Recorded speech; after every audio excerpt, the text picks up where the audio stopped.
and welcome to Anmaree's Workshop. My name is Anne-Marie and I love to make things with joy. If you like to make things with joy, you have found the right place. Please like, subscribe, and share. Welcome to my work in progress video. It's going to be a short little video.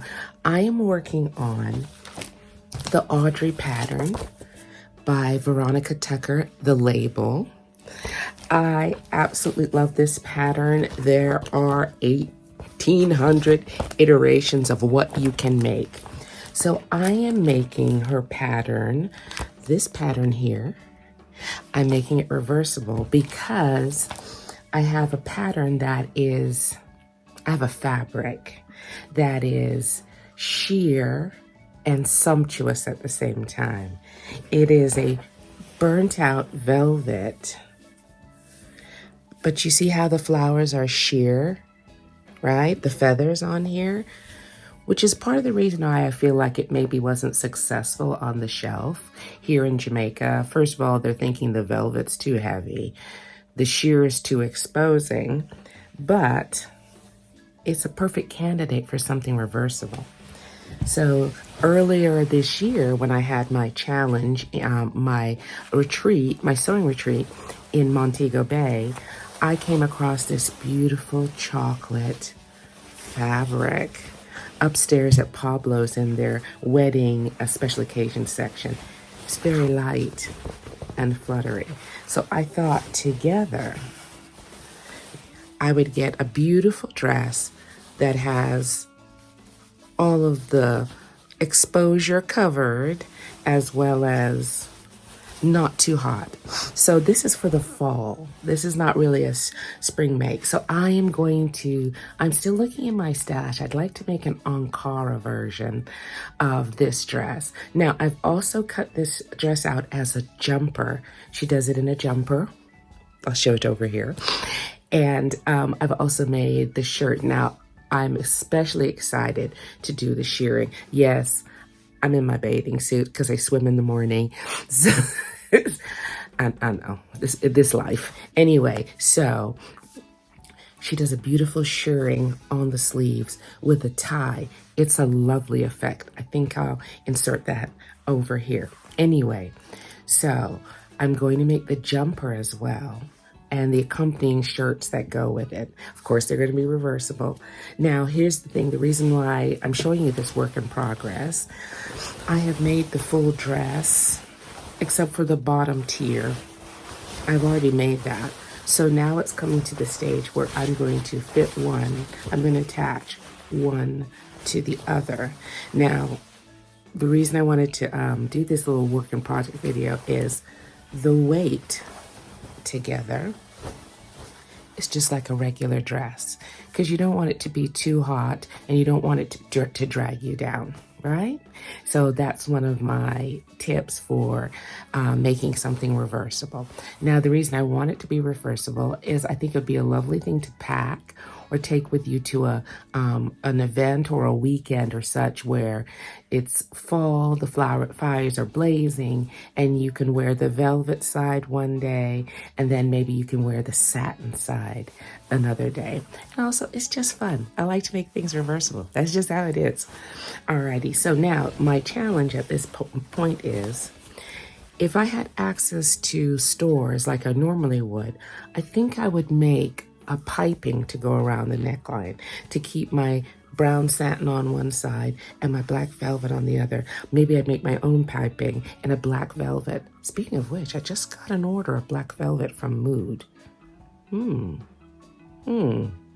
We'll see. But if not, I'm going to use my method. Reminder over here.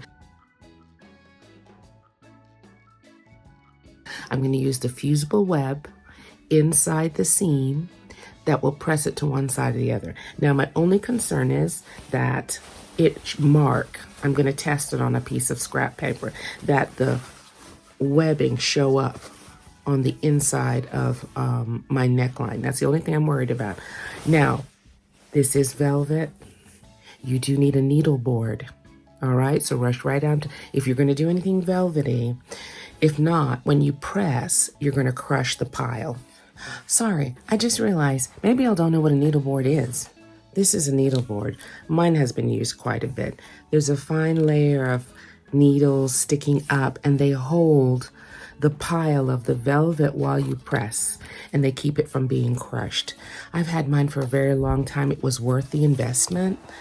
I can't get all these little thread things out of here.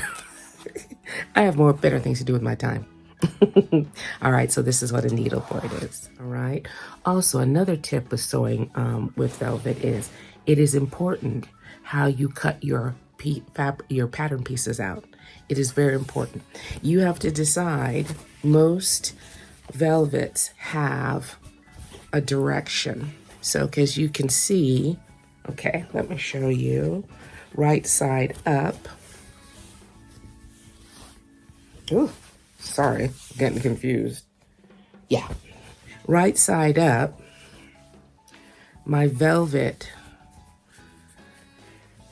appears dark, all right? If I turn it around the other way, do you see the change in the velvet? You can get confused, and you can end up with a garment that looks like it's one color on one side and the sleeves another color. So you have to make sure all your pattern pieces are going in the direction you like. If you want the rich chocolate, the rich darkness, you have to cut all the other pieces in that direction. You can't flip them upside down. If you flip them upside down, you're gonna get another color. And well, the same color, but the light is going to hit on it differently, and it's going to seem like it's two different colored pieces of fabric. All right, trust me, I've done it. All right, so the Audrey pattern calls for this beautiful shirring. I'm going to include it over here on the cuffs of the blouse and the dress. My sewing machine does not care for shirring at all. I have a machine that has the shuttle, and I have a machine that has a drop-in bobbin. Neither one of them like the shirring. Neither one. That's cool. I'm going to do the faux shearing, which is line after line after line, thin pocket that you make, and then you insert your elastic through. So I got some very thin elastic at Pings, and we'll see how that works out. Even if it's not exactly, her shearing with the machine is so delicate and beautiful. I'm just going to have to do the best I can with the resources I have. And we will see how that works out. But I've done it in the past. I think it'll be so good. I got the method from Naomi. Ooh, what's her last name? I'll look that up and include a clip below. And she shows how she used faux shearing in the back of a dress that she's done. She's now a Naomi designer. So I will find that for you included inside the description box. Okay, so I did a test press of the stitch witchery or the fusible webbing, and I don't see a line, right? I don't see a line that would make me not use it on the neck edge, right? So it's a go. So I can use my fusible webbing method on the neckline edge of the dress.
Okay, so like I said, my machine does not it does not shear willingly.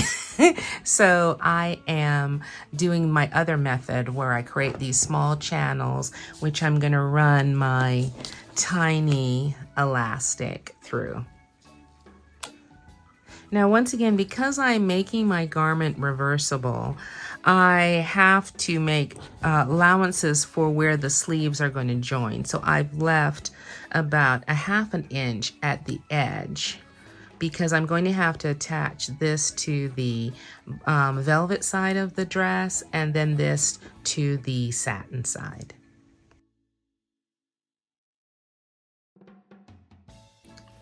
All right, so if you're participating in my hashtag #SewReversible2024, thank you for coming along for the ride. I hope you're having fun. Remember, this challenge is all about fun. It's all about some imagination. It's all about what you would like to make. Things don't have to be reversible. It's just fun if they are. Alrighty. Hope you're having a good time. Enjoy your summer. Talk to you soon.